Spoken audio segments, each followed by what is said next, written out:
partes del mundo llevando el Evangelio. Nosotros que tenemos un idioma en común, que es uno de los idiomas más hablados del mundo después del chino y probablemente también del inglés, tenemos una Biblia que nos une, porque cuando la leemos en el idioma materno, en el idioma que hemos aprendido prácticamente desde nuestra infancia.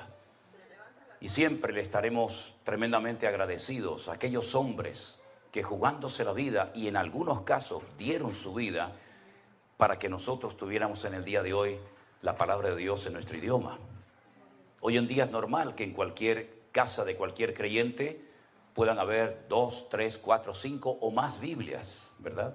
Si ustedes, por ejemplo, observan los devocionales, y creo que aquí hay alguna gente que ve los devocionales, siempre verán a mis espaldas, en la parte más arriba de la estantería, un montón de Biblias, ¿verdad? Y es que es normal tener hoy en día Biblias en nuestras casas, diferentes versiones, diferentes tamaños, ¿verdad? Y hay tantas que ya uno ya no sabe ni cuál comprar. Que si la Biblia de la plenitud, la Biblia del varón, la Biblia de la mujer, la Biblia de este, la Biblia del otro. Y es una bendición el poder tener la palabra de Dios en nuestras manos, en nuestro propio idioma. Pero antaño, no hace mucho tiempo, era un delito, era condenado bajo pena de muerte. Y muchos hermanos nuestros dieron su vida para que pudiéramos tener la palabra de Dios en nuestro propio idioma. Y no tuviéramos que recurrir a sueños, ni a visiones, ni a mí me parece, yo siento, yo creo, sino ¿qué es lo que dice nuestro Dios? Leyendo la palabra de Dios, vamos a descubrir la esencia de Dios. ¿Cómo es? ¿Qué siente? ¿Qué quiere? ¿Qué le molesta? ¿Qué le agrada? La primera letra de la Biblia que aparece en el libro del Génesis en hebreo es una letra que se llama la letra Bet, que es una letra que significa casa. Es una letra que son 4 preposiciones. No se puede traducir las 4 preposiciones al mismo tiempo. Casidoro de Reina tuvo que escoger una, en, pero podía ser entre, o otra más, ¿verdad? Y la última letra de lo que conocemos como la ley, que es el libro de Deuteronomio, que se ha leído esta tarde una pequeña porción, es la letra Lamed. Si ustedes juntan esa primera letra del Génesis y la última letra del libro de Deuteronomio, juntamos o hacemos la palabra Lev. ¿Y saben lo que significa Lev? Corazón. Cuando usted lee la palabra de Dios, usted se mete y descubre el corazón de su Dios. No hay nada peor que conocer poco de nuestro Dios y de su palabra. Por eso el énfasis prioritario que le damos a la gente que se ha convertido en este tiempo es que desarrollen su comunión diaria y personal con el Señor. A través de su palabra usted puede conocer las intenciones del corazón de Dios. Y hay muchos ejemplos, no voy a hablar de esto en esta tarde, esto es simplemente una pequeña introducción. Cuando tengan que irse me avisan, porque yo cuando empiezo tengo un problema y es que no sé cuándo terminar. Pero como tengo 8 horas de diferencia, me imagino que estoy en España y juego con un margen de 8 horas, ¿no? Así que discúlpenme si me extiendo demasiado. Pero tenemos casos en la Biblia de personas que nunca, jamás, nunca leyeron la Biblia. Nunca. No fueron nunca a un culto, no tuvieron un pastor, no iban a la escuela dominical de niños, nunca fueron a ningún campamento cristiano. Pero ellos conocían la esencia de Dios. Por ejemplo, tenemos al joven José. Yo veo que hay jóvenes en esta tarde aquí. Y fíjense que cuando José fue vendido por sus propios hermanos y apareció y dio con sus huesos en Egipto y posteriormente en la cárcel, él nunca había leído la Biblia, no se había escrito ni una letra de la Biblia. Todavía Moisés faltaban cientos de años para que naciera. Pero cuando a él lo compra un señor llamado Potifar, ¿se acuerdan? Es curioso, ¿no? Para los hermanos era un peligro, para Potifar era una bendición. Qué cosas tan extrañas a veces aparecen en la vida, ¿verdad? Pues dice la Biblia que la esposa de Potifar se enamoró de él y quería mantener relaciones con él. Y entonces él le dijo, ¿cómo voy yo a pecar contra mi Dios? ¿Cómo sabía él que eso era pecado? ¿Dónde estaba escrito? No estaba escrito en ninguna parte, pero él tenía comunión y relación con el Señor. Y cuando tú tienes comunión y relación con el Señor, tú conoces el corazón de tu Dios, ¿sí o no? Él no necesitaba leer la Biblia. Cuando el Señor le dijo a Abraham, sal de tu tierra y de tu parentela, él no dijo, ¿me habré inventado esta voz? ¿Será producto de mi imaginación? No le voy a hacer caso a esta voz. Él sabía que era Dios el que lo estaba llamando. y lo dejó todo, dice la Biblia, sin saber a dónde iba. Tiempo más tarde, cuando tiene un hijo, la Biblia dice que el Señor le pide en sacrificio a su hijo. Y él podía haber dicho, Señor, ¿me lo prometiste? ¿Me lo diste? Y ahora me lo pides en sacrificio. No puede ser la voz de Dios. Dios nunca le ha pedido a nadie el sacrificio de un hijo. Pero él no cuestionó a Dios. Él caminó 3 días sin parar desde Beersheba, al sur de Israel, hasta Jerusalén, el monte Moriah, para sacrificar a su hijo. Porque él sabía que el Dios que lo había llamado de Ur de los Caldeos para ir a la tierra prometida era el mismo Dios que ahora le estaba pidiendo a su hijo que lo sacrificara sobre un altar en el monte Moriah. ¿Cómo lo sabía? Por la comunión, por la relación que tenía con el Señor. Por eso, hermanos queridos, si algo tenemos que mantener y desarrollar hoy en día más que nunca, es nuestra comunión y nuestra relación con el Señor, porque es lo único que nos va a mantener firmes en estos tiempos difíciles y peligrosos en los cuales nos ha tocado vivir. Amén, hermanos. Amén. Pablo le decía a Timoteo, ocúpate en la lectura.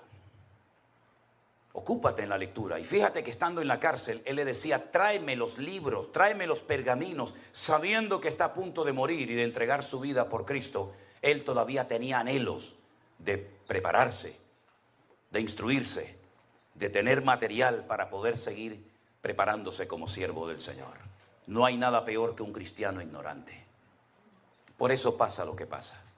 Por eso muchas veces han entrado en la iglesia doctrinas de hombres, mandamientos de hombres, modas, métodos, que aparentemente vienen de parte del Señor, pero que después lo único que traen son divisiones internas, problemas y confusión a las iglesias. Por eso escudriñar las Escrituras, porque ellas son las que dan testimonio de nuestro Señor Jesucristo. Amén, hermanos.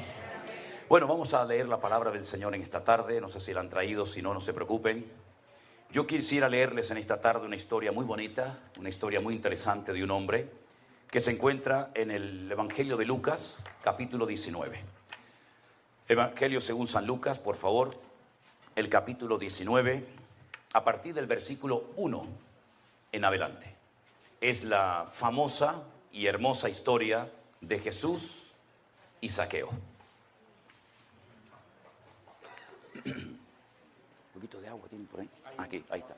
Ok, gracias. Gracias. Lucas capítulo 19, versículo 1, dice así. Habiendo entrado Jesús en Jericó, iba pasando por la ciudad.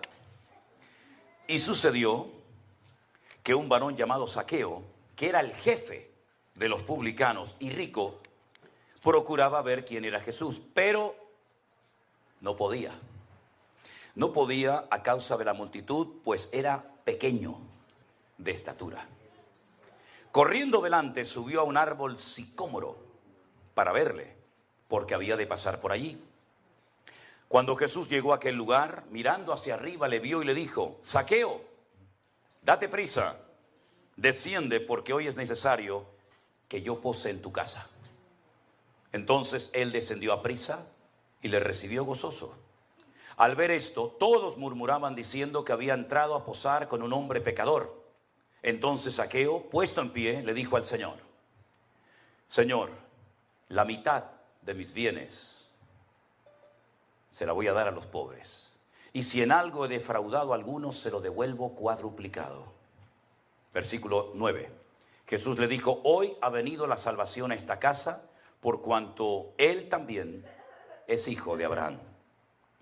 Y terminamos con el versículo 10 que dice, porque el Hijo del Hombre vino a buscar y a salvar lo que se había perdido. ¿Cuántos dicen amén? Gloria a Dios.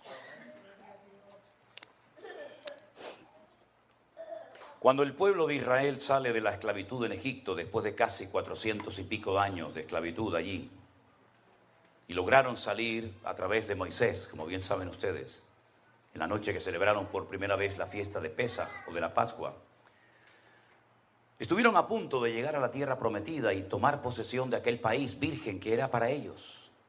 Pero dice que por desobediencia y por incredulidad no pudieron entrar a tomar posesión de la tierra. Se quejaron, ¿se acuerdan?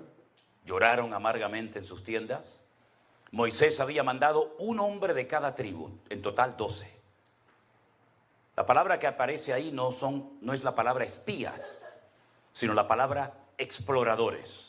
Vayan y gócense y disfruten del país tan lindo y tan hermoso que el Señor nos ha entregado. Están 40 días reconociendo el país.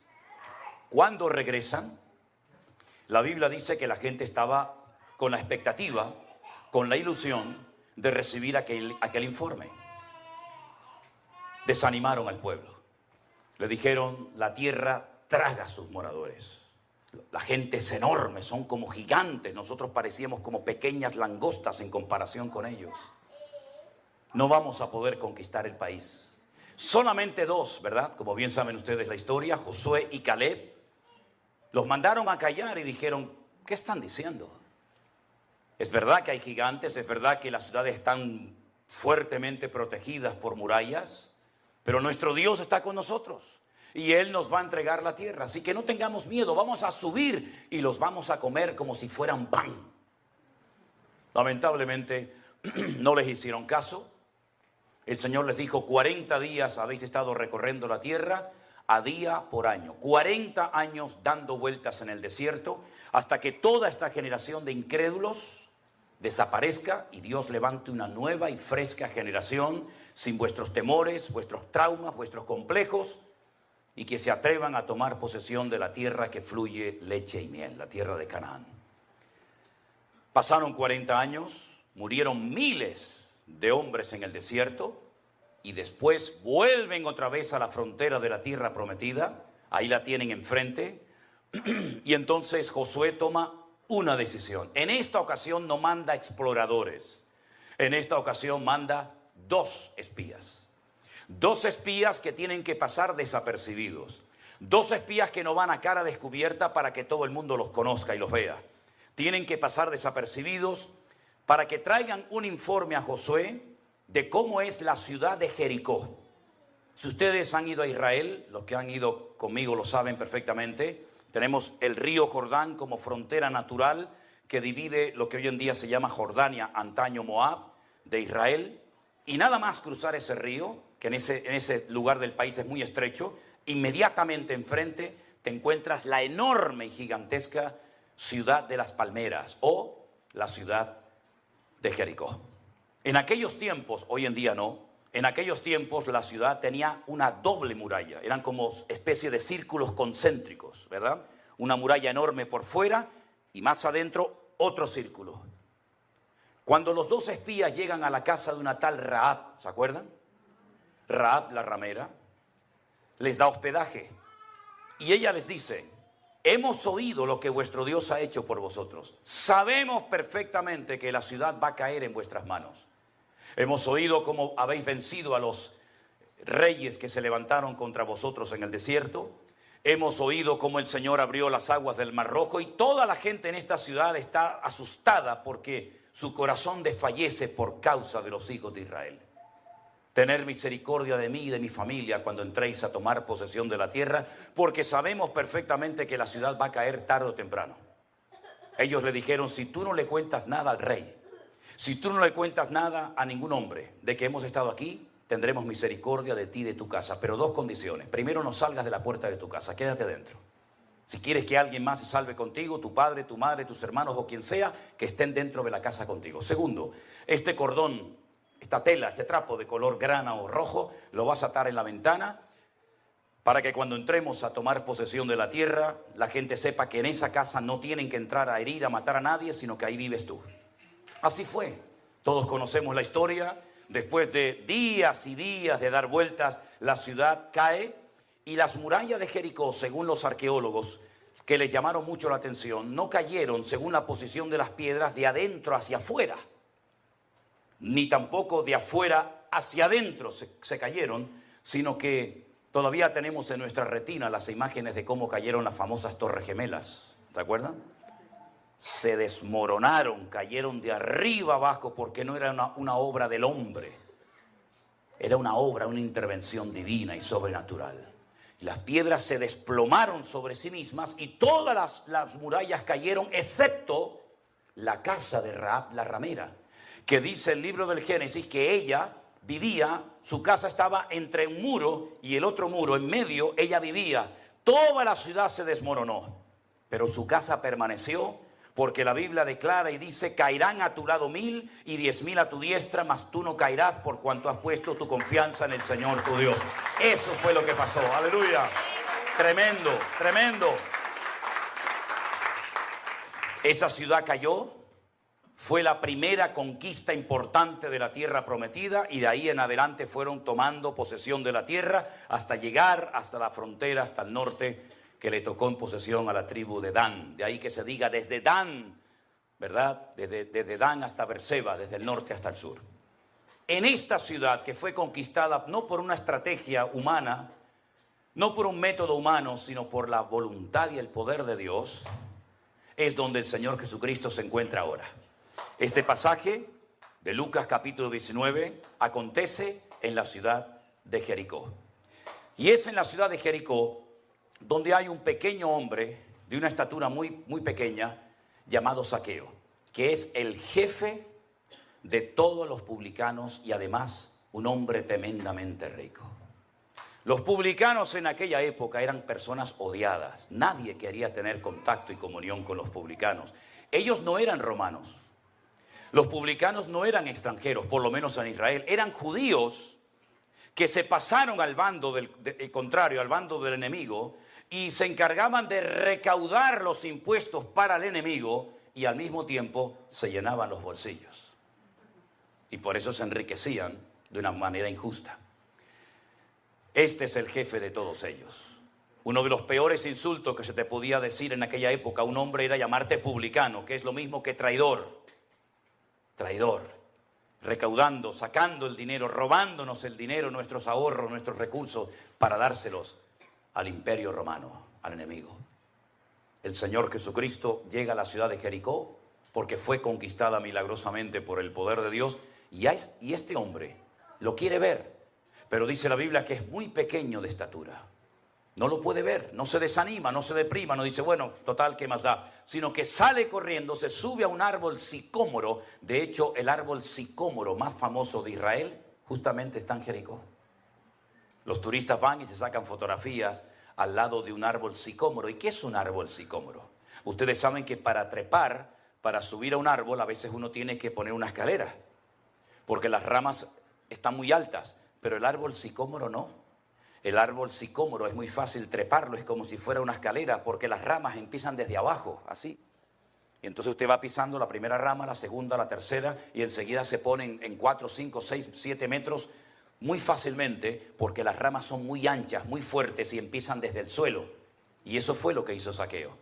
Trepa a lo alto del árbol sicómoro para ver el rostro, para conocer al Señor Jesucristo, que ya en aquellos tiempos era muy famoso, porque él se dirigía a Jerusalén. No se olviden, el camino que va de Jericó hasta Jerusalén son 35 kilómetros. Era el camino por el que iban los sacerdotes. Los sacerdotes vivían en Jericó, y cuando les tocaba subir a Jerusalén una semana a ministrar, salían por ese camino, llegaban a Jerusalén, y a la semana volvían a su casa y subía otro turno de sacerdotes. Se conocía como el camino de la sangre, porque la gente sabía que los peregrinos iban con sus diezmos, con sus ofrendas, con sus aportaciones a la casa de Dios, y entonces los ladrones se apostaban en el camino para saltearlos. La famosa historia del samaritano, ¿se acuerdan? El buen samaritano, ¿dónde se lleva a cabo? Ese hombre que es herido, que casi lo matan, en el camino que desciende de Jerusalén hasta Jericó. Zaqueo lo que hace es que está esperando pacientemente para ver el rostro del Señor Jesucristo, y para sorpresa de él, Jesús no sigue de largo, sino que se detiene al pie del árbol y le dice: Zaqueo. Fijaros que lo llamó por su propio nombre. Es que nuestro Dios conoce absolutamente todo. No le tuvo que decir: ¿qué haces allá arriba? ¿Cómo te llamas? ¿Cuánto tiempo llevas allá arriba? Es que lo que nadie sabe y conoce en esta vida, nuestro Dios lo conoce perfectamente. Él nos conoce desde el vientre de nuestra madre. Él sabía que tú ibas a nacer. No es casualidad que tú hayas nacido. Se quedaron millones de futuros o de posibles hermanos nuestros por el camino. Se quedaron por el camino millones de niñas como tú. pero no llegaron a la meta. Pero el Señor permitió que tú llegaras a la meta. Y cuando eras así una cabecita prácticamente que hay que mirarla por un microscopio, tú llegaste porque el Señor te diseñó desde el vientre de tu madre para que tú vivieras de gloria en gloria, de victoria en victoria y de bendición en bendición. No es casualidad que hayas nacido, al contrario, hay un propósito, hay una razón de ser. Si cuando no eras nada sin Cristo llegaste el primero a la meta, imagínate ahora que el Señor está contigo como poderoso gigante. Nadie te podrá hacer frente en todos los días de tu vida. ¿Cuántos dicen amén? El Señor Jesucristo le dice, baja, baja, baja, Zaqueo, ven. Yo hoy quiero comer en tu casa. Claro, para muchos fue un escándalo. Porque hay personas, cristianas evangélicas también, que ya creen que lo saben todo. Tienen sus esquemas. Esto está bien hacerlo en la iglesia, pero esto no. Porque te educaron, te criaron como que tú eres el que controlas. Tú eres el que sabes. Y entonces, en cuanto se sale el programa del protocolo o del horario o el predicador no sé qué o el músico, enseguida nos ponemos nerviosos. Y por eso muchas personas en la época del Señor Jesucristo se ponían nerviosos cuando, por ejemplo, veían que iba a entrar a la casa de un publicano, de un traidor. Porque no les cabía en la cabeza que el Señor, si era tan santo y tan sabio, entrara a comer a casa de un pecador. Pero ¿para qué vino el Señor Jesucristo a este mundo, mi hermano? ¿Para darle una palmadita en la espalda a los religiosos y que sigan con su fariseísmo y con su hipocresía? ¿O Él vino a buscar y a salvar lo que se había perdido? Porque es muy fácil ser cristiano aquí adentro. Pero es que yo he visto un montón de gente durmiendo ahí en la vereda de esta calle que de alguna manera habrá que ir a alcanzarlos para Cristo, o por lo menos evangelizarlos en algún momento. Pero no le lleve una Biblia a un muchacho que está enganchado a la droga, a la heroína, a la cocaína, al crack, que está pasando frío, hambre. No le lleve una Biblia porque no le va a servir de nada. Llévele un pan, llévele un café con leche y después le regala la Biblia. Primero vaya a lo natural y luego vaya a lo espiritual. Pero si va a lo espiritual, una persona que está enganchado al mundo, que el diablo lo tiene en sus manos, la Biblia en ese momento ni siquiera la va a apreciar. Lo que va a utilizarla es arrancando la Biblia para hacerse canutos de marihuana y fumárselos, como muchas veces ha sucedido. Entonces Jesús entra en la casa de Zaqueo, el publicano, porque es la persona más representativa de la ciudad en cuanto a los pecadores se refiere. Ahora, fíjese qué interesante, ocurren cosas que si usted no conoce un poquito la ley del Antiguo Testamento le van a resultar sorprendentes. Jesús entró en su casa, no fue solo, sino que fue con 12 hombres más, sus 12 discípulos, ¿verdad? No abre la boca en ningún momento, no dice absolutamente nada, no le reprocha a Zaqueo absolutamente nada. Nosotros a veces, algunos cristianos tienen la manía, la mala costumbre de cuando entra un pecador a la iglesia, una persona de la calle, queremos en 5 minutos cambiarle la vida. Y no lo bautizamos ahí mismo porque no hay posibilidad, si no hasta lo harían. Que si huele mal, que si lleva una virgen o un crucifijo colgado en el cuello, que si va en sandalias o descalzo. Tranquilos, la obra no la vas a hacer tú. La obra la va a hacer el Señor. Porque si la haces tú, la obra va a durar lo que dura el culto. Pero si la obra la hace el Señor, va a durar por la eternidad. Entonces,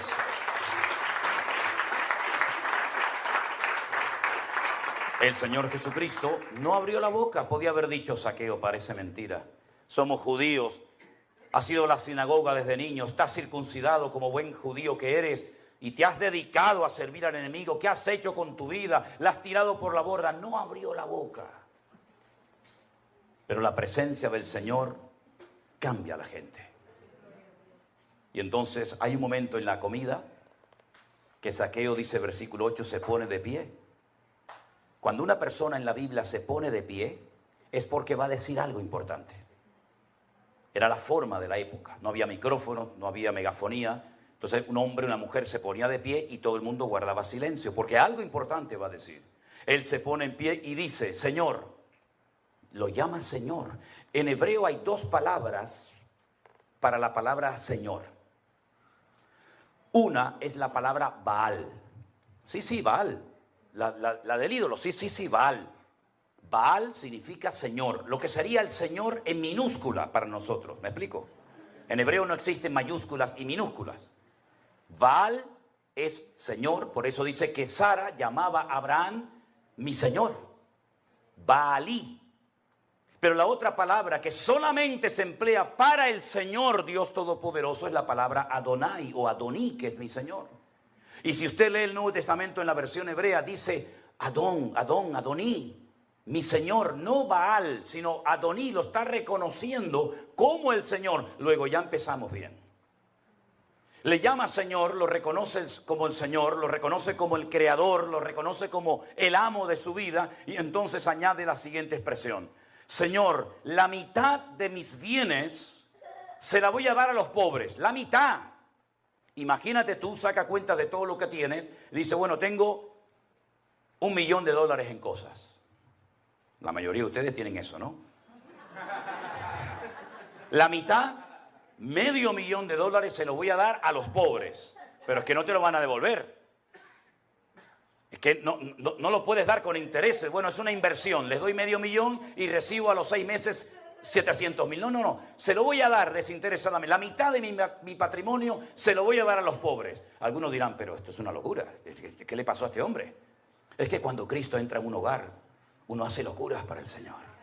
La mitad de mis bienes se la voy a dar a los pobres. Y escucha, y si en algo he defraudado, tú sabes que has defraudado, Zaqueo. Tú sabes que esa riqueza no vino de trabajar. Muy poca gente se hace rica trabajando, ¿eh? Discúlpenme. En España. Aquí no. Aquí yo sé que trabajan y todo el mundo se hace rico. Ya. Vienes con una mano delante y una mano detrás y en un año eres millonario. Ya. Y yo me chupo el dedo, como decimos ahí en España, ¿no? También, ¿eh? Si en algo defraudado, y era para decirte, pero ¿cómo no vas a defraudar, querido? Si la casa que tienes, la ropa que tienes, todo el patrimonio que tienes, ¿de dónde rayo lo has sacado, mijo? Si te has enriquecido a costa de la gente abusando de tu autoridad, porque eres el jefe de todos los publicanos. Si los publicanos ya eran ricos y tenían capacidad económica, imagínate el jefe de todos ellos, ¿verdad? Si en algo defraudado se lo devolveré cuadruplicado. Y ahora aquí tengo que pararme a dar una pequeña explicación. La ley de Moisés, la ley que el Señor le dio al pueblo de Israel en el monte Sinaí, dentro de los 613 mandamientos que tienen, 613, hay uno que decía que cuando una persona robaba algo, no era suficiente con pedirte perdón. No era suficiente con devolverte lo que te he robado. El Señor va mucho más allá y dice, pides perdón, devuelves lo que has robado y le das 4 veces más de lo que has robado. Tienes que demostrar que estás arrepentido. Porque si usted a mí, hermano, me ha robado, y usted viene a mí y me dice, pastor, hermano, hermana, discúlpeme, quiero pedirle perdón porque el otro día le robé. Yo digo, sí, yo te perdono, pero dame lo que me robaste. Cristianos sí, pero tontos no. No te pases. Me robaste el otro día esto, me lo das. Yo te perdono siempre, pero no te pases un pelo conmigo. Me devuelves. Y en el cristianismo, Santas Pascuas. En el judaísmo no. En el judaísmo me devuelves, me pides perdón y me das 4 veces más. Es decir, que si el otro día fuiste al campo y te gustó una vaca que yo tenía allí en el campo, me la devuelves y me das 4 más. Y tú dices, pero ¿esto quién lo hace? El que verdaderamente está arrepentido. Es lo que decía Juan el Bautista. ¿Se quieren bautizar? Claro, porque ahora todo el mundo lo hace, es la moda. Haced frutos dignos de arrepentimiento. Demostradme que estáis arrepentidos. No es suficiente con decir, por mi culpa, por mi grandísima culpa, yo pecador me confieso. No, eso ya no vale, eso era antes. Ahora tienes que demostrar que usted está arrepentido. Me das lo mío, me pides perdón y me das 4 veces más. Por eso David robó una mujer y 4 de sus hijos los perdió. ¿Lo entienden? El que roba, 4 veces más. Ay, amigo, esto es serio, ¿eh? Es que el cristianismo es para hombres, no es para mequetrefes. No es para... ¿Verdad? No. Esto es un esfuerzo que con la ayuda del Señor lo podremos hacer. Solos no. Entonces cuando Zaqueo se levanta, reconoce públicamente que ha sido un ladrón, un sinvergüenza, que ha robado, que ha manipulado, que ha extorsionado, que ha destruido familias enteras, porque los publicanos iban acompañados de los romanos. Y cuando entraban a una casa, tiraban la puerta y decía, a ver, los impuestos. Y ahora me llevo a la oveja, me llevo a la niña como esclava, me llevo al niño para trabajar en mi campo y toda esa ropa me la llevo. Así eran los publicanos, eran abusadores, eran personas sin escrúpulos, eran personas que vivían solamente pensando para sí mismos, egoístas, ególatras. Y así fue Zaqueo toda su vida, hasta que la presencia del Señor, hasta que el mismísimo Señor Jesucristo entró en su casa y el Señor solamente mirándolo a la cara, le entró una vergüenza. Le entró una convicción de pecado. Por eso cuando una persona se llama cristiana, tiene que demostrarlo con sus acciones. Primera de Juan capítulo 1 dice, si hubiéramos pecado, abogado tenemos para con el Padre. Y si alguno dice que es hijo de Dios, debe andar como Él anduvo. El título no sirve de nada. En el mejor equipo de fútbol del mundo, ¿saben ustedes cuál es, no? A ver, díganlo por favor. Díganlo, no tengan vergüenza. El mejor equipo del mundo será siempre el Real Madrid. Toda la vida, toda la vida. Lo hemos demostrado hace unos días. ¿O no? No serás de Barcelona. Lo siento por los de Barcelona. El que se pica, que se rasque. En el Real Madrid había un muchacho hasta nuestra vida. En segundo lugar, habíamos visto cómo la verdad tiene también algo muy positivo en nuestra vida, y es que anula todas las mentiras que el diablo a lo largo de los tiempos ha ido metiendo en nuestra mente. No hay nada peor que creer en una mentira creyendo que es una verdad. De hecho, pusimos el ejemplo la semana pasada de personas que incluso han dado y siguen dando la vida por auténticas mentiras, pero ellos creen que son verdades y ya digo, están dispuestos incluso a dar su vida por dichas mentiras. Así que la verdad echa fuera las mentiras. Y entonces podemos comenzar a vivir, punto número 3, según las leyes del reino de Dios. No según las modas, no según los criterios y las opiniones del mundo, sino según los principios establecidos por el Señor, principios del reino, como les llamamos. A continuación, podemos comenzar a experimentar paz en nuestra vida. No hay paz si no estamos en la verdad. No hay una verdadera libertad, ni hay una seguridad y una estabilidad en nuestra vida, a menos que la verdad sea la base y el fundamento de nuestra existencia. Y finalmente, dijimos que la verdad fortalece el espíritu, la mente, y también, como no, le hace un favor muy grande al cuerpo. Y finalmente terminamos compartiendo 3 grandes verdades. Yo no sé cuántos de ustedes se acuerdan, pero yo dije que una de las verdades que quería compartir el domingo pasado es que la verdad se puede conocer, la verdad se puede experimentar, porque la verdad tiene nombre, y el nombre de la verdad es Jesús. Jesús dijo, yo soy el camino, yo soy la verdad y yo soy la vida. Y si eso es verdad, y vimos que la segunda verdad es que Él volverá, y la tercera verdad dijimos que Dios no miente, basándonos en el texto del libro de Números, capítulo 23, verso 19. Dios no es hijo de hombre para que mienta. Lo que Dios ha prometido, y todo lo que Dios ha prometido es verdad, se va a cumplir. No es una especie de trampa, una especie de truco donde dice, bueno, te prometo esto, pero a la hora de la verdad no es verdad, no es así. Dios lo que promete, lo cumple, porque Dios es un Dios de verdad. ¿Cuántos dicen amén? Quiero llevarles al Salmo 139, porque en esta tarde vamos a compartir, vamos a meditar sobre 3 verdades más. Y la primera está basada en el Salmo 139, a partir del versículo 7.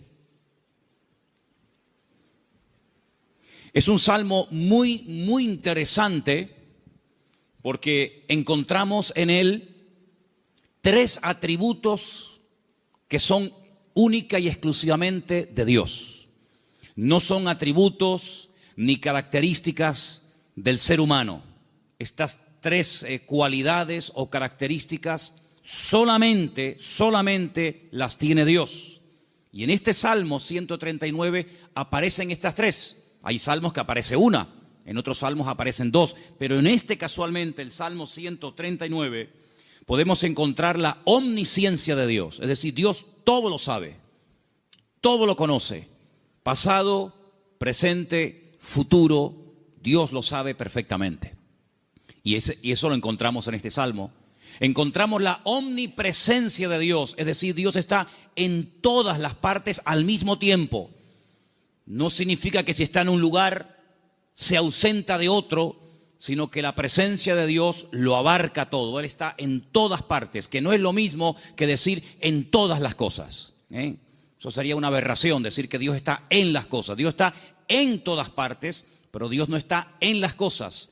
Porque si estuviera en las cosas, pues creeríamos en el panteísmo, de tal manera que gente se pueda acercar a Dios a través de una oración a un árbol, otros a una estrella, otros a la tierra, etcétera, etcétera. Dios está en todas partes, pero no significa que esté en las cosas, de una forma visible, ¿no? Y finalmente, la omnipotencia de Dios. Dios no tiene ningún tipo de limitaciones, ni de espacio, ni de tiempo. Por eso encontramos a Dios con una definición muy breve, pero muy profunda. Es la profundidad de la sencillez de Dios. Que Dios es espíritu. No lo limita el tiempo, no envejece, no caduca.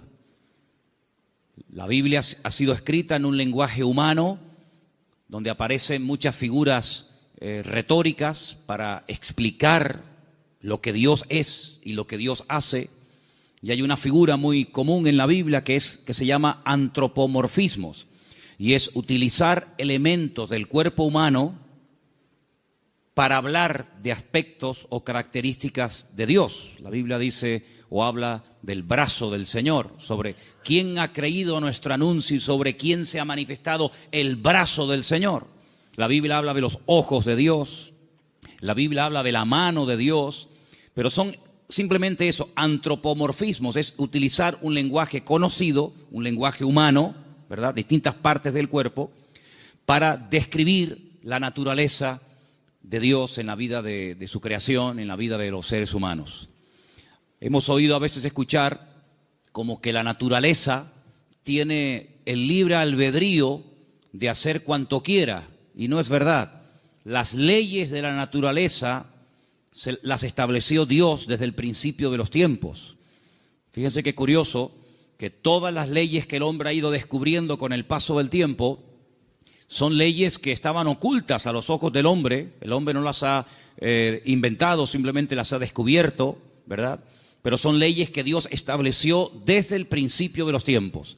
Y uno de los libros más profundos de la Biblia, que es el libro de Job, encontramos el peso de la tierra, encontramos los nombres de algunas constelaciones y estrellas, encontramos cómo el viento pesa, ¿verdad? Cosa que no se descubrió hasta muchos siglos después, y encontramos muchas cosas muy interesantes acerca de las leyes de la creación. Alguien dijo que lo creado es una manifestación de las ideas y de la voluntad de Dios hechas realidad, ¿vale? Dios hablaba y su palabra se materializaba. Poder que no transfirió al hombre, imagínense. Es un poder simplemente, o es un poder que solamente se limita a él. Dios habla y lo que Dios ordena se materializa, se cristaliza, ¿sí? Sea la luz o sea cualquier otro elemento.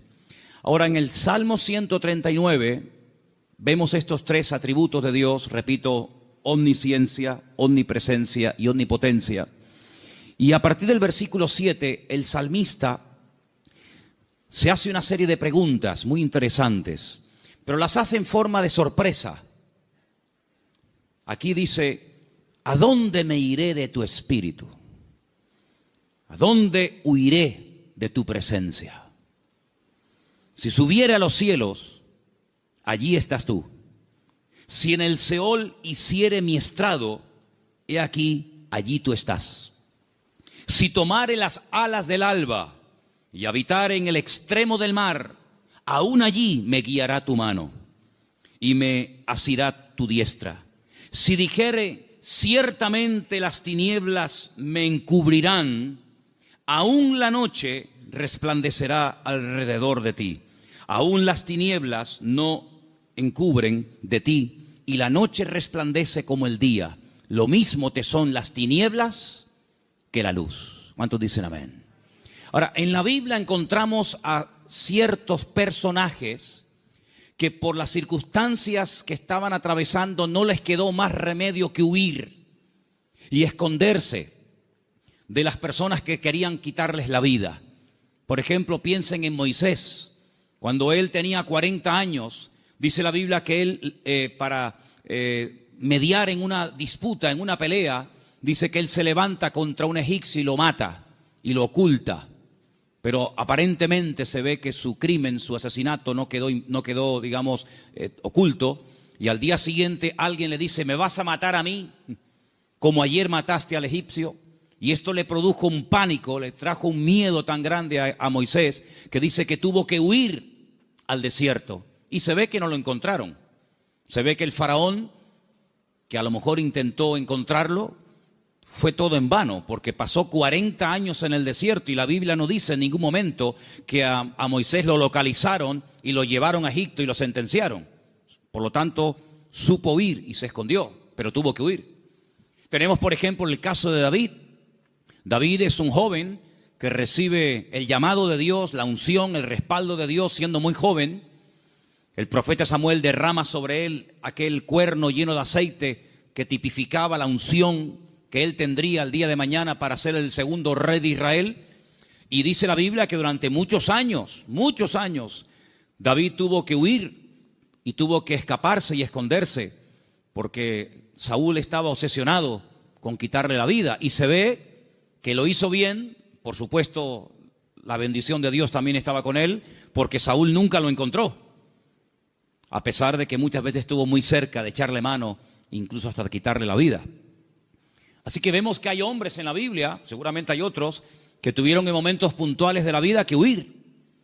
Pero lo que me llama la atención es que estas personas huían de hombres y fueron capaces de ocultarse de esos hombres, sea Faraón, sea Saúl, que querían quitarle la vida. Pero lo curioso es que en el primer libro de la Biblia, el libro del Génesis, el primer hombre intenta jugar al escondite con Dios. Porque dice la Biblia que cuando Adán peca, se esconde de Dios, como si Dios no supiera dónde está. Es decir, Adán está tratando a Dios como si fuera un hombre.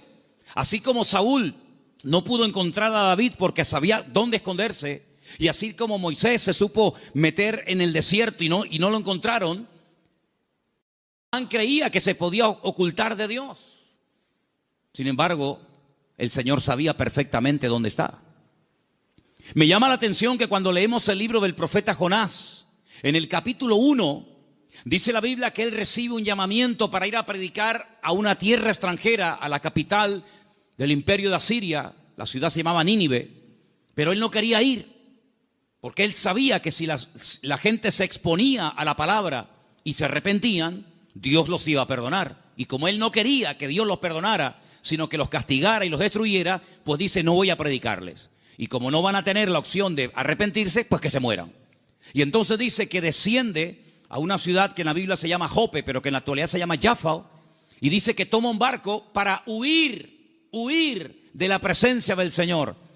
Bueno, hay un momento en el que los marineros le preguntan: ¿qué haces aquí? ¿Cuál es tu nacionalidad? Y dice que los marineros se dieron cuenta de que él intentaba huir de la presencia del Señor. ¿Eso qué significa? Bueno, en ese momento, y hasta siglos más tarde, se creía que Dios donde estaba y donde Dios vivía y moraba era en Jerusalén, en el templo que estaba en el monte Moriah. Y cuanto más lejos me alejara de Jerusalén, y si encima me monto en un barco y me voy mar adentro, pues es como que la presencia de Dios la dejo atrás y Dios pues no me encuentra. Yo estaba leyendo hoy justamente el libro de Jonás y hay una canción que nosotros cantamos en la iglesia, parte del Salmo 118, que dice: desde la angustia invoqué al Eterno y Él me oyó.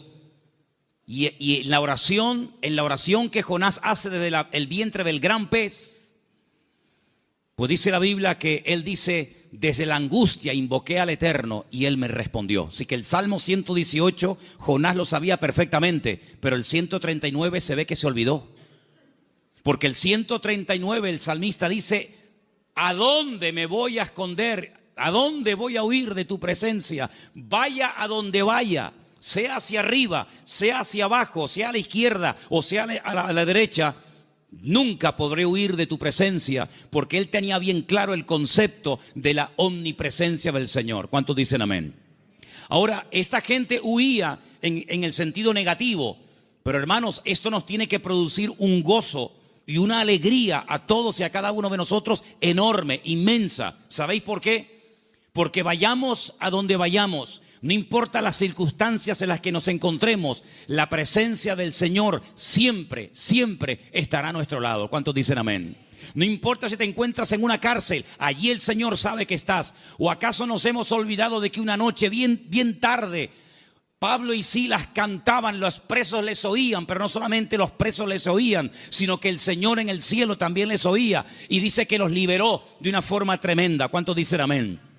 Dice la Biblia que cuando estaba en la tempestad, al día siguiente, cuando llevan ya más de 20 días en ayuno, sin ver estrellas, sin ver sol, perdidos, desesperados en medio del mar Mediterráneo, se levanta el apóstol Pablo y dice: no tengan ningún temor, porque anoche estuvo en mi camarote el Señor y me dijo que si nos mantenemos unidos, nadie va a perder la vida. Luego lo vio en la cárcel y también lo vio en la tempestad. Pero también se acordó de que en el desierto había un viejito llamado Moisés, que hacía 40 años que había huido de Egipto, y el Señor lo encontró. Y el Señor sabía que en aquel pozo, aunque los hermanos se tapaban los oídos y no querían oír los gemidos y los gritos de José, la Biblia nos enseña que el Señor siempre estuvo con José en el pozo y posteriormente en la cárcel. No hay ni un solo lugar donde nosotros vayamos en esta vida donde el Señor no esté a nuestro lado, sino que incluso hay una promesa del Señor que nos dice: he aquí yo estoy con vosotros todos los días hasta el fin del mundo. Hoy estaba analizando, estaba echándome un rato la siesta y de repente, ¡pum!, me desperté como un resorte y me fui a mi oficina y empecé a escribir todo lo que me venía a la cabeza. Y fíjate, me venía a la cabeza cuando Elías, huyendo, otro que huye también, en este caso no de un rey, no de un faraón, sino de una mujer llamada Jezabel, la reina perversa, esposa de Acab, que quiere matarlo. Dice que salió corriendo, huyendo para que Jezabel no pudiera matarlo. Y dice que se mete dentro de una cueva. Y entonces dice que de repente se produce un terremoto tremendo, tremendo, a tal punto que dice que las rocas se parten por la mitad. Pero dice, Dios no estaba en ese terremoto. Más adelante dice que viene un viento huracanado espectacular, tremendo, que lo arranca todo. Y dice, pero Dios no estaba allí tampoco. Y al final, después de muchos, cosas de la naturaleza, dice que viene un viento apacible. Y él reconoce que en esa calma y en esa quietud estaba el Señor. Y me venía a la mente el capítulo 37 de Ezequiel, cuando dice que el Señor le permite ver un valle lleno de huesos secos en gran manera. Y dice que no se levantaban ni producían ningún temor porque no estaba el Espíritu de Dios dentro de ellos. Si como la Biblia dedica tiempo a decir dónde Dios no está, pero también la Biblia dice dónde Dios sí está. Por ejemplo, también apuntaba todas las veces que ocurren tragedias y desgracias en la vida. A continuación añade la Escritura y dice, pero el Señor estaba con José. ¡Qué maravilla! Hermanos, saber que nuestro Dios está con nosotros todos los días, ¿no te produce una alegría y una tranquilidad de saber que pase lo que pase y venga lo que venga y digan lo que digan, nuestro Dios está con nosotros porque es omnipresente? No hay que ir a un lugar específico a visitarlo, como durante siglos y generaciones tenían que hacer las 12 tribus de Israel, que 3 veces al año tenían que viajar cientos o miles de kilómetros para ir a Jerusalén a visitar y a celebrar la fiesta del Eterno, sino que el Señor ha prometido estar con nosotros en cualquier momento, en cualquier lugar. No importa si somos jóvenes, adolescentes, niños o ancianos. No importa si estamos en la iglesia, en la casa, en el trabajo, en un barco, en un avión, en un submarino, no importa. La presencia del Señor siempre estará a nuestro lado y eso significa que la protección del Señor siempre estará con nosotros. Esa es la primera verdad que quiero compartir con ustedes en esta tarde. Y si habéis prestado atención a la lectura, ¿cuál fue la lectura de hoy? ¿Cuál fue? Salmo 121. ¿Cómo empieza el Salmo 121? Alzaré mis ojos a los montes. ¿De dónde vendrá mi socorro? Ay, amigo, cuando tú estás donde empezaban los peregrinos que iban a Jerusalén a celebrar las fiestas, cuando tú te pones en el principio de ese camino, allí en lo alto, en Galilea, y ves un camino estrecho, rodeado de unas montañas gigantescas, y te explican que en esas montañas se ponían los ladrones y las bandas armadas para robarle las ofrendas y los diezmos que iban a llevar al templo a Jerusalén. ¿Cómo nos van a alzar los montes los peregrinos y decir: Señor, ¿de dónde vendrá nuestro socorro? No es que está implorando la ayuda de las montañas, no, porque el versículo siguiente dice: nuestro socorro viene del Señor que hizo los cielos y la tierra. No dará tu pie resbaladero, ni se dormirá el que te guarda. Él guardará tu salida y tu entrada desde ahora y para siempre. ¿Cuántos dicen amén?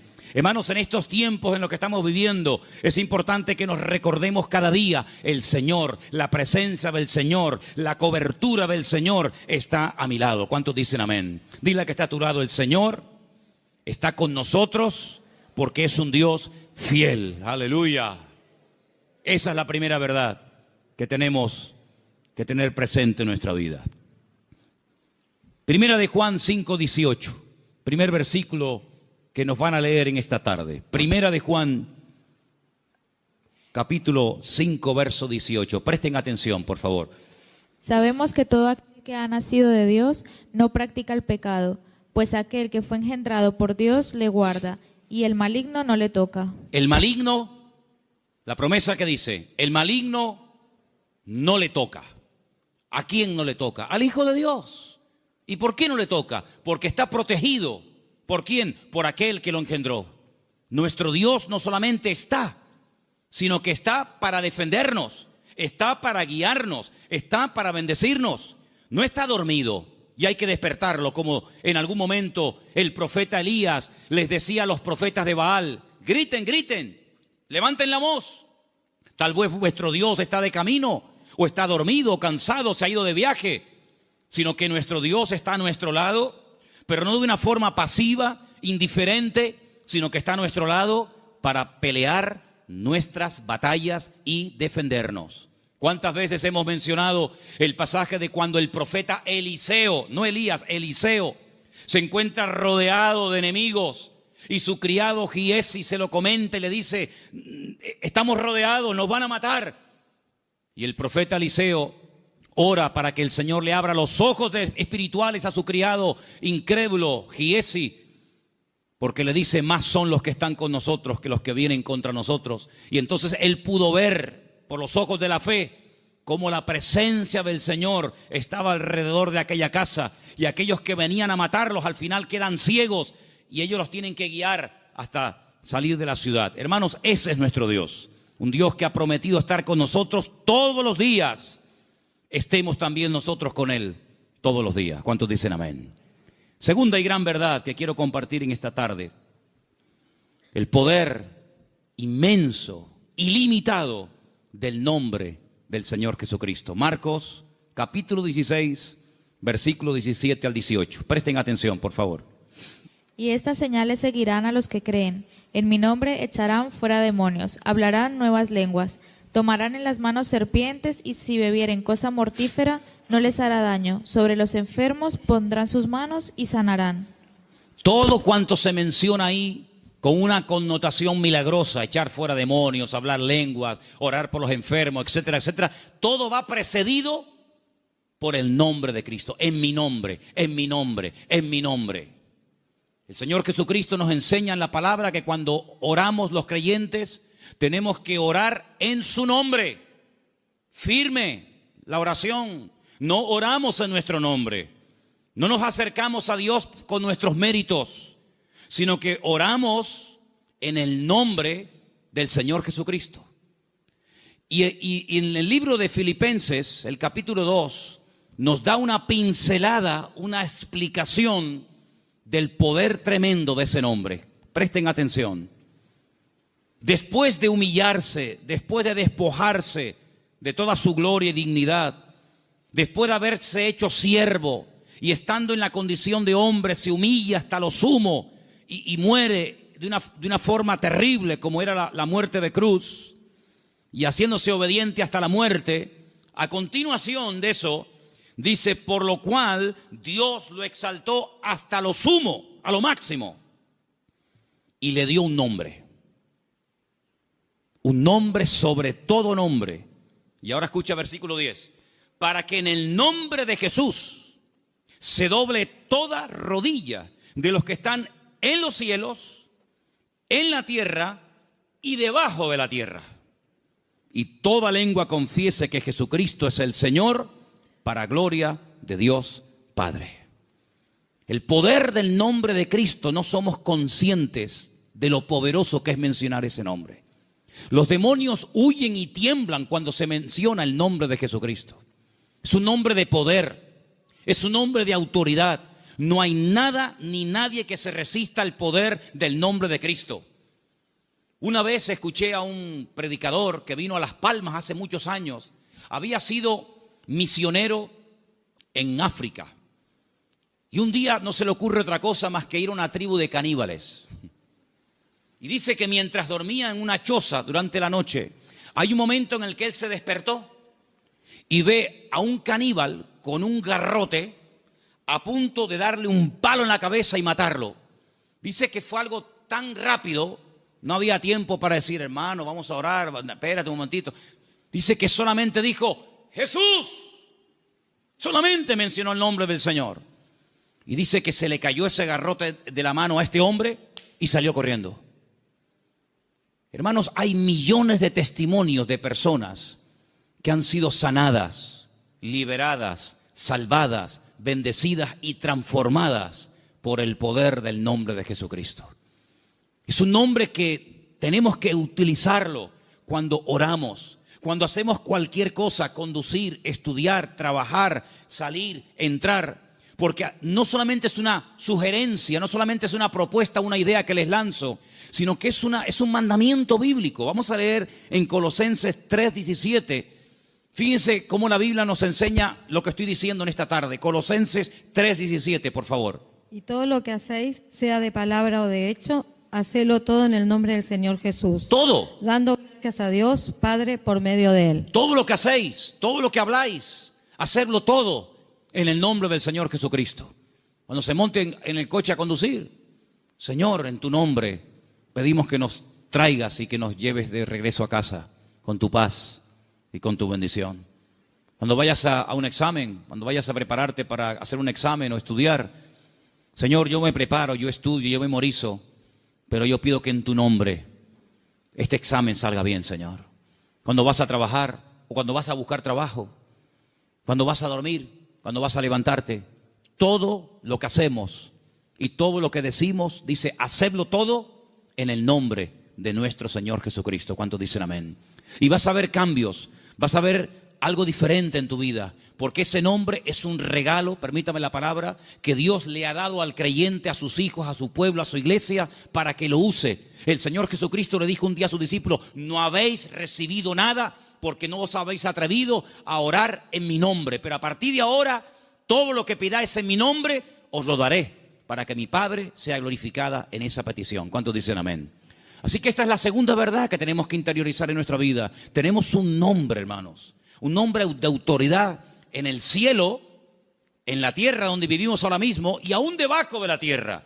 Un nombre que no tiene limitaciones de ningún tipo. Pues vamos a usarlo, porque la Biblia dice que es el regalo del Padre al Hijo, un nombre que es sobre todo nombre, para que en ese nombre se doble toda rodilla de los que están arriba en el cielo, en la tierra y aún debajo de la tierra, y toda lengua confiese que Jesucristo es el Señor, para gloria de Dios Padre.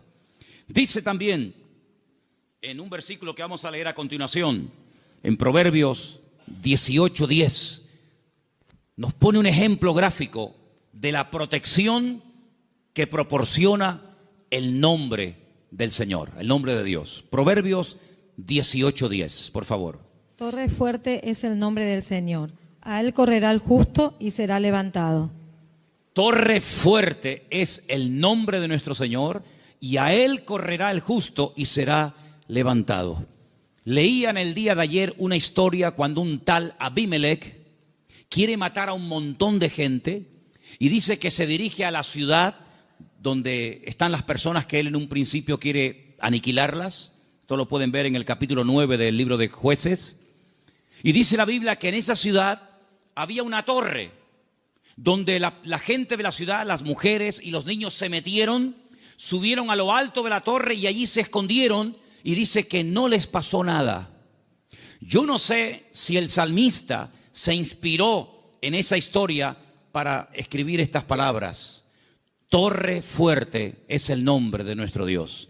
A él correrá el justo y será salvado en el tiempo de la angustia, en el tiempo de los problemas. Así que, hermanos, les animo a que en esta semana, no en vano, porque fijaros que sagrado es el nombre del Señor, que hay un mandamiento de los 10, del decálogo, hay uno que curiosamente hace referencia a su nombre: no tomarás el nombre de tu Dios en vano. Pero bueno, una cosa es no tomarlo en vano y otra cosa es no tomarlo nunca. Por lo tanto, cuando menciones el nombre del Señor, que la gloria, una vez obtenida la respuesta a esa petición o a esa necesidad, que la gloria no sea para ti, sino que la gloria se la lleve el Señor. ¿Cuántos dicen amén? Hay también una tercera verdad que quiero compartir esta tarde. Y para los que no estuvieron, el otro día aquí en la iglesia, el día jueves, en la carta de Pablo a Tito, una carta pequeñita que está por ahí por el Nuevo Testamento, ustedes la tienen también, no les quepa la menor duda. El apóstol Pablo deja a Tito en la isla de Creta para que impida que se mezclen o que se metan en la iglesia falsas enseñanzas, falsas doctrinas, etc.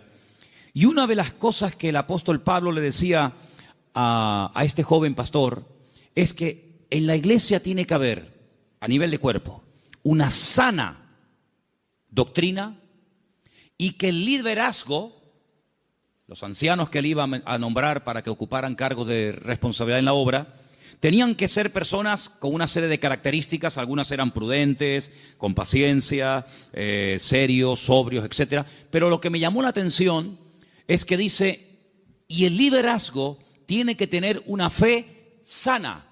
Bueno, literalmente dice, que sean sanos en la fe.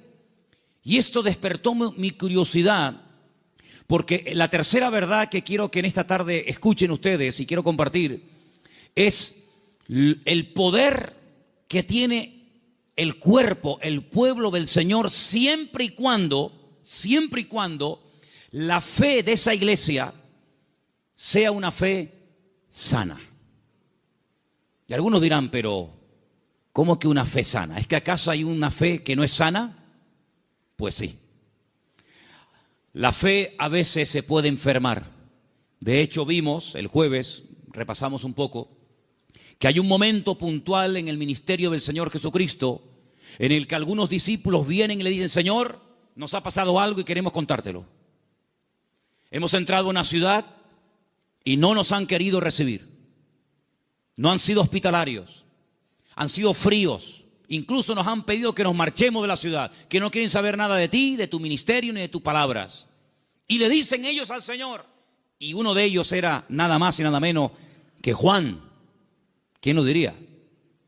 Señor, ¿quieres que oremos para que caiga fuego del cielo y los destruya a todos?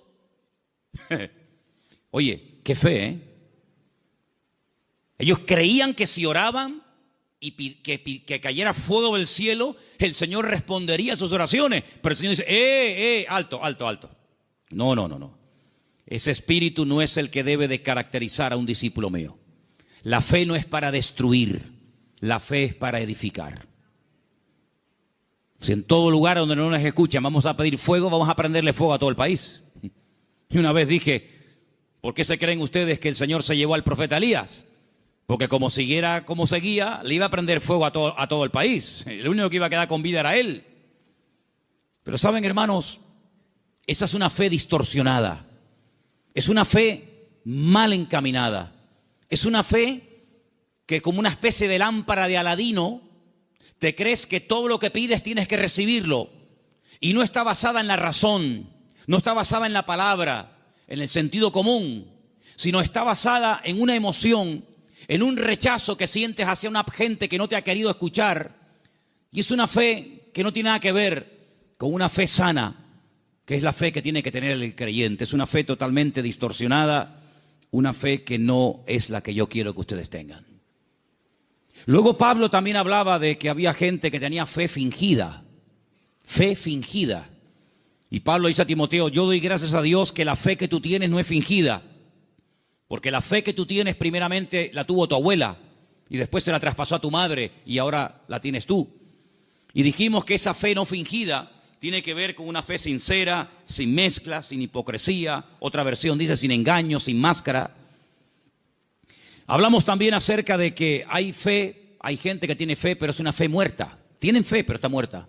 ¿Y cuál es la fe muerta? La que no produce obras. Dice la Biblia, la fe sin obras está muerta. Por lo tanto, cuando vamos a este tercer punto y hablamos acerca de la protección sobrenatural que hay sobre nuestra vida y de lo indestructible que es el pueblo del Señor, para que eso se dé, tiene que haber una fe sana entre nosotros. No una fe rara, distorsionada, enferma, sino una fe puesta en las promesas y en la palabra de nuestro Dios. ¿Cuántos dicen amén? Y entonces esa fe va a traer estabilidad. Esa fe va a traer una revelación del verdadero Dios al cual tenemos que honrar, adorar y servir.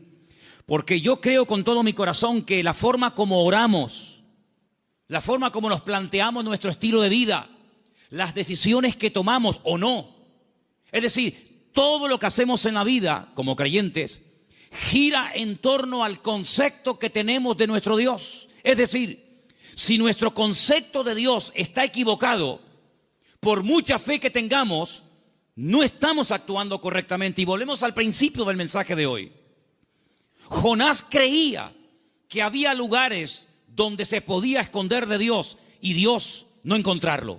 Dice que él huía de la presencia de Dios, huía del llamado de Dios, de la responsabilidad. ¿Por qué? Porque no quería cumplir con el llamado de Dios. Y hace exactamente lo mismo que hizo Adán en el jardín del Edén: huir, esconderse de Dios. Y él creía que uno se podía esconder de Dios. Y él actuaba en base a esa creencia equivocada. Por lo tanto, es muy importante que nosotros nos preguntemos de vez en cuando, a la luz de las Escrituras, si la forma como yo estoy orando y pidiendo las cosas, si la forma como yo estoy viviendo mi relación con el Señor es una relación basada en una fe sana o en ideas distorsionadas y equivocadas. Porque hay personas que se imaginan que Dios, como acabo de decir, es esa especie de lámpara de Aladino que frotamos y Dios tiene que estar a mi servicio las 24 horas del día y Dios tiene que complacerme en todo lo que le pido y en todo lo que quiero. Y no es así. Hay momentos en los que puedes tener una fe tremenda y Dios decir a tu oración no. Puede ser que tengas una sinceridad y un deseo tremendo de hacer algo para el Señor, genuino, bíblico, correcto, pero a ti no te corresponde hacer esa operación, hacer ese trabajo. Como por ejemplo el rey David, que quería construirle una casa a Dios. Y Dios le dijo: tú no la vas a edificar, la edificará la siguiente generación en la persona de tu hijo Salomón. Hay momentos en los que el mismo apóstol Pablo quería ir a ciudades a predicar el evangelio. ¿Será bíblico predicar la palabra? Por supuesto. Es un mandato del Señor, claro, ir por todo el mundo y predicar el evangelio. Pero también hay que decirlo que hay momentos en los que el Pablo quería ir a ciertos lugares a compartir y el Señor le decía: no, ahí no, en Bitinia no. Bueno, pues me voy a Misia. No, ahí tampoco. Y uno dice: pero Señor, ¿no es tu voluntad ir a predicar a todas partes tu palabra? Sí, pero cada sitio y cada persona tiene su momento y tiene su lugar. Y ahora no es el momento de ir aquí, ahora es el momento de ir allá. Y Pablo, que era sensible a la voz del Espíritu, Pablo, que era una persona que se dejaba tratar y moldear Pues no, era un niño caprichoso con la pataleta que cuando no le das la chupeta se pone a montarte un lío tremendo, sino que decía, bueno, pues si no es por aquí, será por allá. En otras palabras, no se venía abajo, no se derrumbaba, no se desanimaba, sino que él seguía probando, hasta que al final encontró el lugar idóneo donde el Señor quería llevarlo y usarlo. Por lo tanto, es muy importante que la iglesia interiorice esta verdad. El Señor nos quiere usar. Tenemos que cumplir con nuestras responsabilidades. Por supuesto que sí, pero ¿estaré yo preparado para eso que quiero hacer? La Biblia nos enseña que cuando José era un joven, ya él sabía lo que Dios quería hacer con su vida. Yo creo que pecó un poco de imprudente. Abrió su corazón a sus hermanos. Tal vez lo mejor hubiera sido abrírselo solamente a su padre, pero él le abrió su corazón a sus hermanos, le contó los sueños que había tenido y se buscó la ruina de su vida. Bueno, después al final, lógicamente, sabemos que el Señor utilizó todo aquello y lo convirtió en algo positivo, ya lo sabemos. Pero hermanos, él tuvo que esperar desde el momento que recibe la revelación de la voluntad de Dios para su vida, hasta que él ve que eso se cumple, pasaron muchos años, pasó mucho tiempo. ¿Por qué? Porque el Señor tenía que tratarlo, y tenía que prepararlo, y tenía que capacitarlo, y lo tuvo que hacer pasar por situaciones terribles, terribles. Pero en todas y en cada una de ellas aprendió lecciones que lo marcaron para toda la vida. Y cuando llegó el momento, el Señor lo levantó y el Señor lo utilizó. Por eso, amados hermanos, ¿en qué momento, en qué etapa del camino te encuentras? Sin embargo, cuando le escribe el apóstol Pablo a Timoteo, le dice: Timoteo, Dios no nos ha dado espíritu de cobardía. Probablemente estaba pasando por un momento de temor frente a semejante responsabilidad. Pablo dice: Dios no nos ha dado espíritu de cobardía y no te tienes por qué avergonzar de mis cadenas. Cuando te pregunten dónde está tu apóstol Pablo, dónde está el fundador de la iglesia, no te avergüences de mis cadenas, da testimonio de ellas. Y te recuerdo que tienes que cumplir con tu ministerio. Y te recuerdo que tienes que predicar la palabra a tiempo y fuera de tiempo. Y te recuerdo que tienes que cuidar tu salud. Y te recuerdo que no le des lugar a los comentarios de la gente que te menosprecian por la edad que tienes, etcétera, etcétera, etcétera. En otras palabras, ¿por qué le exige que sufra? Sufre, pelea, predica, con ganas y sin ganas, a tiempo y fuera de tiempo. ¿Por qué? Porque sabe que está en una etapa de la vida en la que a él se le puede exigir, pero a otras personas Pablo no les exigía tanto. ¿Por qué? Porque no habían llegado al nivel y a la madurez que Pablo entendía que Timoteo ya tenía. Por lo tanto, en base a tu conocimiento, en base a tu madurez, en base al desarrollo que tú tienes en el Señor, se te exigirá más o se te exigirá menos. Pero todo creyente que forme parte del cuerpo de Cristo, el cual llamamos iglesia, tiene que asumir las responsabilidades que le corresponda. Y yo, por ejemplo, en esta tarde, tengo aquí una pequeña lista de cosas en las cuales todos sí podemos, a pesar de que lleven poco tiempo o mucho tiempo, todos sí podemos cumplir con ellas. Por ejemplo, con la puntualidad. Yo doy gracias al Señor de que en esta iglesia, salvo raras excepciones, siempre se empiezan los cultos a su hora. ¿Sí o no? ¿No dicen que no? Hemos estado en algunas iglesias donde el culto se ha empezado media hora tarde. Y durante la predicación aún sigue entrando gente. Y decirnos a algunos miembros de la iglesia, en esta iglesia siempre ha sido así. Es imposible empezar un día a tiempo. Bueno, yo doy gracias al Señor de que por lo menos en eso no somos malos, ¿no? Sino que generalmente solemos ser puntuales. Cuando se propone o se expone a la congregación un proyecto, una idea o algo, generalmente un altísimo porcentaje de la congregación responde apoyando pues dicha actividad o proyecto o lo que sea. En otras palabras, hermanos, la iglesia va a crecer en la medida en la que tú crezcas. La iglesia, cuando hablamos de iglesia, ¿qué es la iglesia? La iglesia eres tú, y tú, y tú, y cada uno de nosotros. Y la iglesia, ese concepto a veces tan abstracto, como dice ¿la iglesia qué es? Pues la iglesia eres tú. La iglesia tendrá la madurez de todos y cada uno de nosotros. Pero esa madurez, ¿dónde la aprendemos? ¿Aquí o ya venimos con ella de casa? Después del culto hoy, queremos reunirnos unos poquitos minutos con los padres de los chicos que en este momento, ahora mismo, están en la escuela dominical. ¿Por qué? Porque una de las cosas que tenemos que entender es que la iglesia, por ejemplo, los domingos, la escuela dominical, es un refuerzo a lo que teóricamente los niños ya aprenden de sus respectivos padres en el hogar. ¿Cuántos dicen amén? Es decir, si ustedes no oran a la hora de la comida, difícilmente, por más que se lo enseñen ahora mismo las hermanas que están allí con esos niños, que hay que orar dándole gracias al Señor por la comida que entra por nuestra boca, si después durante la semana, que es muy larga, hasta el próximo domingo, no ven a papá y no ven a mamá orando un momentito, dándole gracias al Señor por los alimentos, pues le vamos a hacer al niño, perdonen la palabra, un cacao, porque le estamos enseñando algo en la iglesia que luego ustedes no lo apoyan.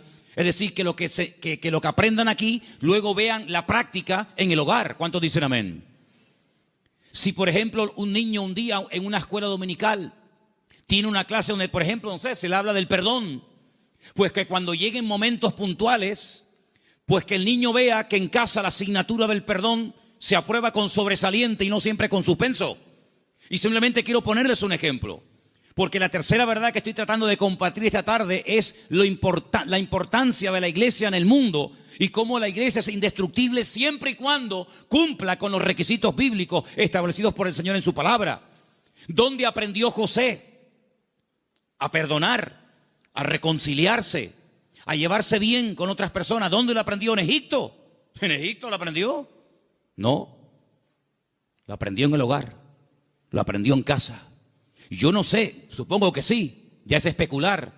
Si algún día Jacob, que era su padre, explicó en casa el motivo por el cual se iban de un país a otro. Me imagino que sí. Yo me imagino que un día Jacob habrá juntado a Raquel, a Lea, a sus hijos y les habrá dicho: chicos, nuestro tiempo se ha terminado con el tío Labán. Volvemos a Canaán. Y quiero contarles algo. Hace 22 años salí de mi tierra y ahora volvemos. Pero hay una pequeña